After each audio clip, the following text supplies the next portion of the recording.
హర్ ఘర్ తిరంగా అని బీజేపీ నేతలు గొప్పగా చెప్పుకుంటున్నారన్నారు ఏపీసీసీ చీఫ్ షర్మిల. కానీ ప్రధాని మోదీ హర్ ఘర్ ని మోసం చేశారు అంటున్నారు.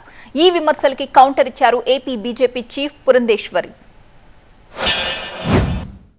ఈరోజు హర్ ఘర్ తిరంగా అని మీరు గొప్పలు చెప్పుకుంటున్నారు, పబ్లిసిటీ చేసుకుంటున్నారు. కానీ హర్ ఘర్ని మోసం చేసింది ఇదే మోడీ గారు కాదా? 10 సంవత్సరాల అధికారంలో ఉండి 2022 కల్లా ప్రతి కుటుంబానికి ఒక ఇల్లు అన్నారు. వచ్చిందా? ప్రతి కుటుంబానికి ఒక ఇల్లు కట్టించారా? పేద కుటుంబానికి మోడీ గారు. ప్రతి ఇంటికి ఒక ఉద్యోగం అన్నారు. వచ్చిందా? ప్రతి ఇంటిని మోసం చేశారు. నిత్యావసర ధరలు పెంచి ప్రతి ఇంటిని మోసం చేశారు మోడీ గారు.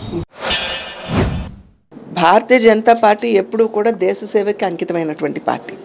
భారతీయ జనతా పార్టీ మూల ఆలోచనని కూడా ఒక్కసారి మనం పరిగణలోకి తీసుకున్నట్లయితే దేశం ముందు, పార్టీ తర్వాత, ఆ తర్వాతే వ్యక్తి అనేటువంటి విశ్వాసంతో పనిచేస్తూ ముందుకు వెళ్ళేటువంటి పార్టీ భారతీయ జనతా పార్టీ. ఇవాళ వ్యతిరేకించవలసినటువంటి అవసరం ఏముందండి? ఎవరైనా సరే వ్యతిరేకించవలసినటువంటి అవసరం లేదు. అక్కడ ఆవిష్కరించుకునేది జాతీయ జెండాని, మనం పాడేది వందే మాత్రం లేదా జనగణమన, మన ఏదైతే నేషనల్ యాంథమ్ ఉందో దాన్నే మనం అక్కడ పాడటం కూడా జరుగుతుంది. సో దేన్ని వ్యతిరేకిస్తున్నారో వ్యతిరేకించే వాళ్ళు తెలియజేస్తే బాగుంటుంది.